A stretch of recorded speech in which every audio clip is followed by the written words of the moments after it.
اعوذ باللہ من الشیطان الرجیم بسم اللہ الرحمن الرحیم وَيَسْأَلُونَكَ عَنْ ذِي الْقَرْنَيْنِ قُلْ سَأَتْلُو عَلَيْكُم مِّنْهُ ذِكْرًا صدق اللہ العظیم۔ ذوالقرنین کے بارے میں آپ کو بتا چکا ہوں کہ ان کا نام تاریخ میں جو مشہور ہے وہ کیخسرو یا سائرس، اور انہی سے اصل میں ایران کی عظمت کے دور کا آغاز ہوا تھا۔ چنانچہ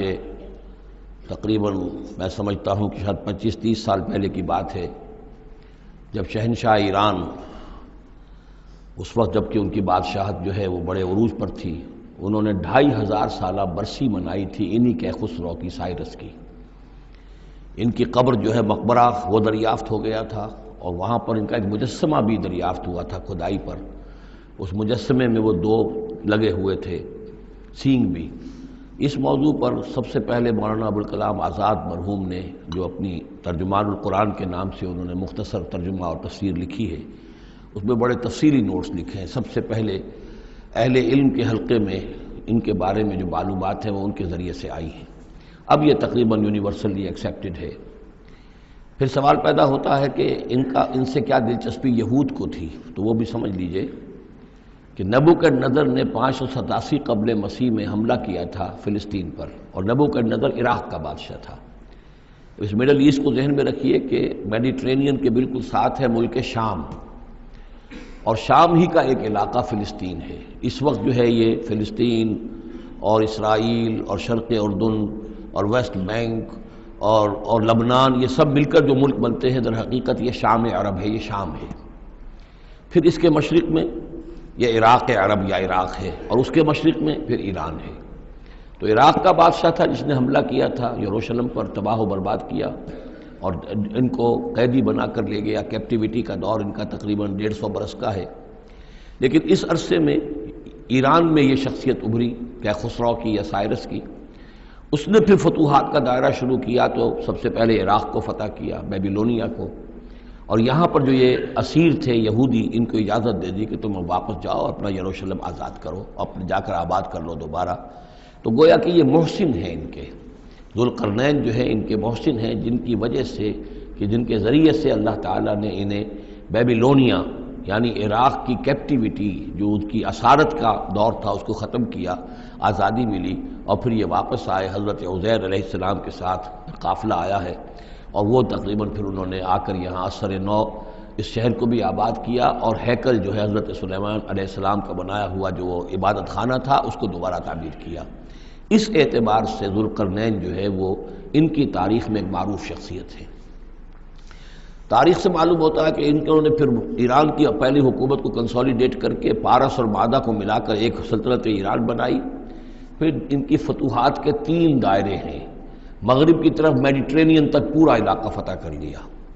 مشرق میں پھر یہ ہمارا جو مکران تک کا علاقہ ہے، یہ سارا کا سارا علاقہ ایران کے ساتھ ہی ملتا ہوا ہے، بلوچستان، مکران، یہ پورا علاقہ انہیں فتح کیا۔ ایک مہم ان کی شمال کی طرف گئی، بحیرہ کیسپین جو ہے، اور ادھر سے جو وہ بلیک سی ہے، بحیرہ اسود، ان دونوں کے درمیان جو پہاڑی سلسلے ہیں، یہ شمال کی طرف جو ہے تیسری مہم گئی۔ جیسے کہ حضرت عمر رضی اللہ تعالیٰ عنہ کے عہد میں بھی 3 لشکر نکلے تھے مسلمانوں کے جزیرہ نما عرب سے۔ ایک لشکر شام سے ہوتا ہوا پھر مصر کی طرف گیا ہے، ایک لشکر عراق سے ہوتا ہوا ایران کی طرف گیا ہے، اور ایک لشکر سیدھا شمال کی طرف گیا ہے، اور کوہ قاف تک جو ہے، جس کو کوکیشیا کہتے ہیں، وہاں تک کی فتوحات حاصل کی مسلمانوں نے۔ تو تقریباً یہی سمجھیے کہ ایک بلو پرنٹ تھا، جو کہ یعنی ہمارے اس دور خلافت راشدہ سے جو سمجھیے کہ لگ بھگ کوئی 2000 سال قبل جو ہے یہ واقعہ پیش آیا ہے، یا بلکہ اس سے کم، کوئی 1500 سال قبل یہ واقعہ پیش آیا ہے، اور یہ ذوالقرنین جو ہیں یہ یہاں پر ایک بڑی عظیم سلطنت کے بانی بنے، لیکن نیک آدمی تھے۔ اور معلوم یہ ہوتا ہے کہ یہ اصل میں جو کہانیاں ہیں، یہ ان کے داستانیں ہیں کہ ان کو قتل کیا جانا تھا۔ یہ کہیں شہزادے تھے کسی چھوٹی سی مملکت کے، اور وہاں سے ان کو کسی نے بچایا کسی طریقے سے، اور پھر یہ صحرا میں رہے روپوش، اور وہاں کسی نبی کی تعلیم سے ان کو آشنائی ہوئی ہے۔ ہو سکتا ہے کوئی اسرائیلی نبی ہی کی تعلیم ہو، یہ بھی ہو سکتا ہے کہ زرتشت جو ہیں وہ بھی کوئی اللہ کے نبی ہوں اور ان کی تعلیم ان تک پہنچی ہو، لیکن خود ان کا کردار جو قرآن پیش کر رہا ہے وہ بہت ایک نیک، مومن، صالح، ایک بندہ مومن اس کا کردار ہے۔ یہ کردار جو ہے کسی بھی درجے میں 1% بھی جو ہے وہ کسی اور دوسرے فاتح پر یا کسی اور حکمران کے اوپر جنہیں بھی ہم جانتے ہیں تاریخی اعتبار سے ان پر منطبق نہیں ہوتا، یہ انہی کی شخصیت ہے۔ وَيَسْأَلُونَكَ عَنِ ذِي الْقَرْنَيْنِ، اور اے نبی آپ سے پوچھ رہے ہیں ذوالقرنین کے بارے میں، قُلْ سَأَتْلُو عَلَيْكُم مِّنْهُ ذِكْرًا، ان سے کہیے میں ان قریب تمہیں اس کے بارے میں کچھ حالات بتاتا ہوں۔ اِنَّا مَكَّنَّا لَهُ فِي الْأَرْضِ،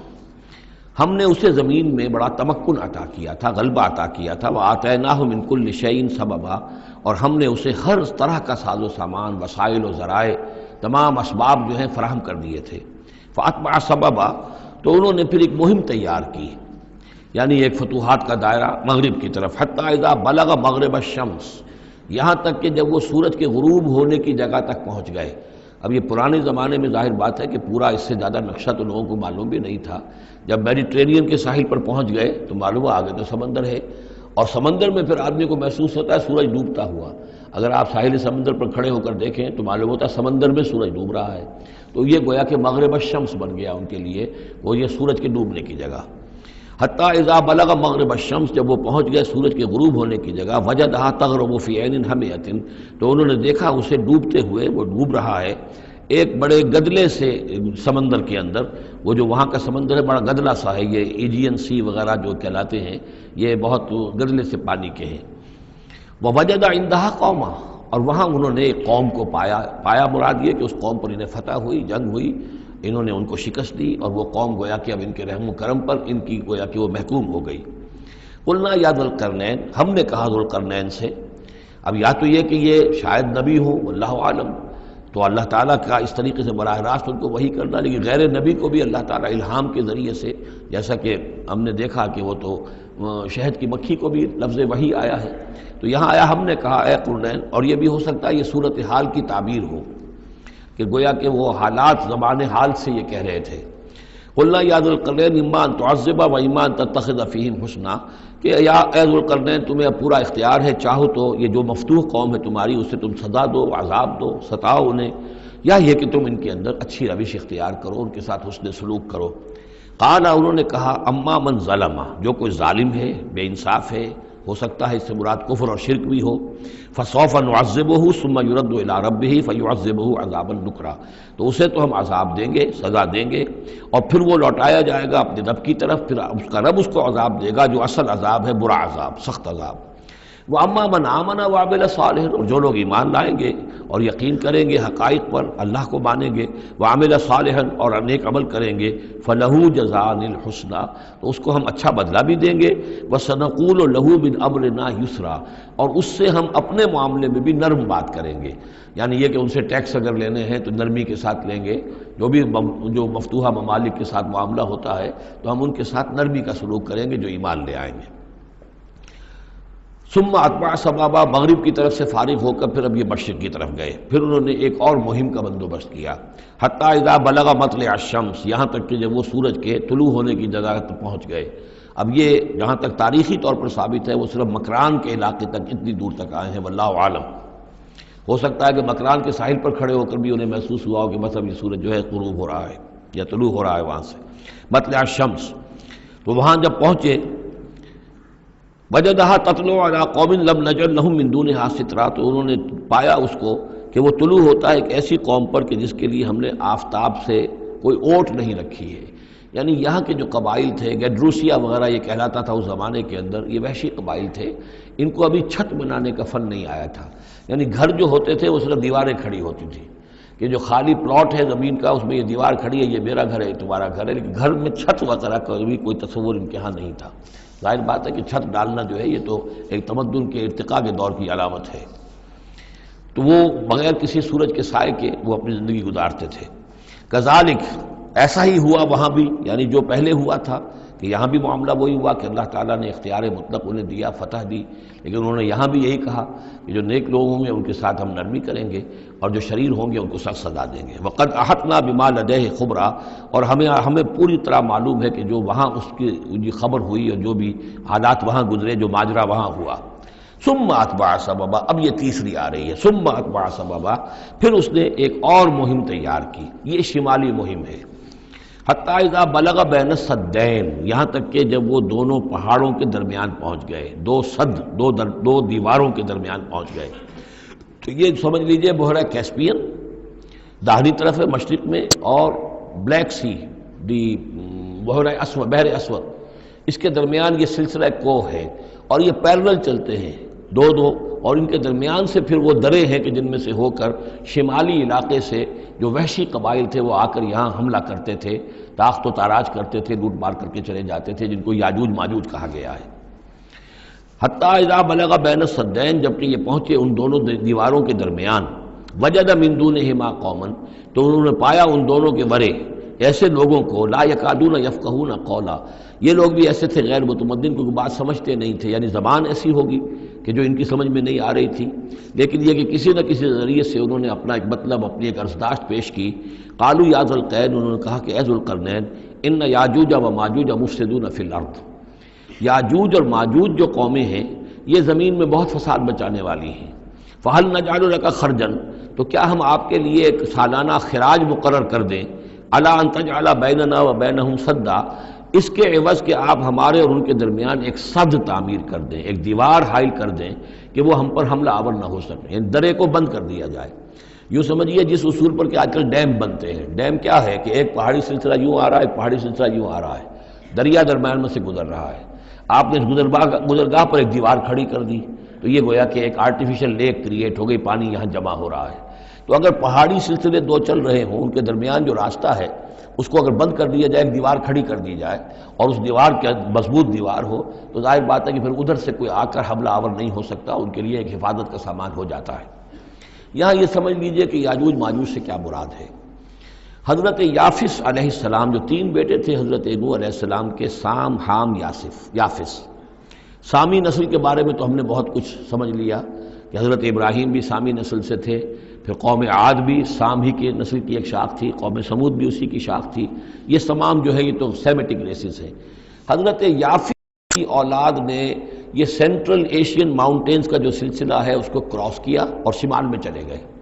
اور شمال میں جا کر دائیں بائیں پھیل گئے، پھر یہ میدان ہے ٹنڈرے کے میدان اور فلانے میدان اور بڑے بڑے کھلے میدان ہیں، تو گویا کہ ایشیا کو درمیان میں جو سلسلہ کوہ تقسیم کر دیتا ہے، ایک شمالی حصہ ہے، ایک اس کے جنوبی حصہ ہے، یہ شمالی میں چلے گئے اور جا کر پھر پھیلنے میں وہ مشرق کی طرف آئے تو چین اور ہند چینی تک یہ ساری قومیں جو ہیں یہ یلو ریسز، یہ انہی کی نسل سے ہیں، اور مغرب میں چلے تو روس، اور روس سے ہو کر روس کے ساتھ ملتا ہوا علاقہ اسکینڈینیوین کنٹریز کے ساتھ، پھر وہاں سے وہ اتر کے، اور یورپ کے بھی جو یہ مغربی ممالک ہیں، اینگلو سیکسنز جو ہیں، یہ بھی در حقیقت اسی سے اسکینڈینیوین کنٹریز سے اترے ہوئے لوگ ہیں۔ تو یوں سمجھ لیجئے کہ ویسٹرن یورپ اور ایسٹرن یورپ کا بھی خاص طور پر شمالی علاقہ، اور پورا یہ روس کا علاقہ، اور پورا صحرائے گوبی، اور پورا چین، اور وہاں تک جو ہے ہند چینی تک، یہ یافس کی نسل ہے۔ یافس کے جن بیٹوں کے نام تورات میں آئے ہیں، کئی نام ہیں، وہ کوئی ایک دو نہیں، ان میں گوگ اینڈ میگوگ بھی ہے، توبال بھی ہے، موسک بھی ہے، موسک ایک شخص کا نام ہے، اور موسکو ہو سکتا ہے کہ اسی نے آباد کیا ہو اور وہیں سے وہ نام بنا ہو۔ توبال اور بالٹک سی جو ہے اس ایریا کے اندر جو ہے، بالٹک سٹیٹس، توبال ان کے ایک بیٹے کا نام تھا، یہ تورات کے اندر نام دیے گئے ہیں۔ گوگ اینڈ میگوگ، یاجوج ماجوج، یہ بھی انہی کے بیٹوں کے۔ یہ تمام اقوام جو ہے یہ وحشی ہیں، اور یہ تاخت و تاراج کرنا، لوٹ مار کرنا، یہ ان کا طریقہ ہے، اور ان کا ہے ذکر جو یہاں پر ہو رہا ہے۔ یہ جو سیلاب آیا تھا، کولونیل سیلاب جو ہم پر آیا تھا، جس میں کہ یہ اینگلو سیکسنز تھے، یہ سب کے سب جو ہیں یہ اسی نارڈک ریسز سے ہیں، یہ بھی یاجوج اور ماجوج کی نسل ہیں۔ ایک سیلاب ان کا آ چکا ہے جو آیا تھا یورپ کے سے نکل کر، یہ کولونیل سیلاب آیا اور پوری دنیا کے اوپر چھا گیا تھا، ایشیا اور افریقہ کو انہوں نے فتح کیا، کولونائز کیا۔ اب اگرچہ ان کی وہ بساط ایک دفعہ تو لپیٹ دی گئی ہے، وہ واپس چلے گئے ہیں، انڈائریکٹلی ہم پر حکومت کر رہے ہیں، ابھی ان کے جو ملٹی نیشنلز ہیں ان کے ذریعے سے، یا بینکوں کے ذریعے سے، IMF کے ذریعے سے، ورلڈ بینک کے ذریعے سے انڈائریکٹ حکومت ہے جو نیو ورلڈ آرڈر ہے۔ لیکن یہ ہے کہ ابھی ایک اور جو سیلاب ان کا آنے والا ہے وہ آتا ہے احوال قیامت کے معاملات میں۔